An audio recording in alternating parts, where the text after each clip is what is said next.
काय सांगणार मॅडम, या ठिकाणी पाळधी गावामध्ये काल दंगल झालेली आहे, दोन गट समोरासमोर आलेले आहेत. आताची काय नेमकी परिस्थिती, किती आरोपींना ताब्यात घेतली? काल रोजी रात्री धरणगाव पोलीस स्टेशन अंतर्गत पाळधी या गावामध्ये एक दोन गटातील भांडणाचं पर्यावसन हे थोडंसं काही दुकानांची जाळपोळ करण्यामध्ये झालं होतं.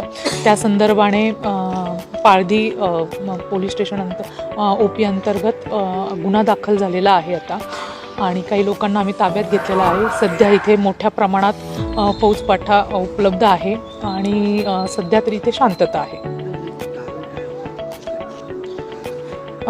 काही अंतर्गत वादामुळे सदरचा जो जी घटना आहे ती घडलेली आहे. सध्या तरी आम्ही ज्या अज्ञात आहेत अशा 20 ते 25 लोकांविरोधात सध्या गुन्हा दाखल केलेला आहे. गावात शांतता राहावी म्हणून सध्या उद्यापर्यंत उद्या 6 वाजेपर्यंत, सकाळी 6 वाजेपर्यंत संचारबंदी लागू केलेली आहे.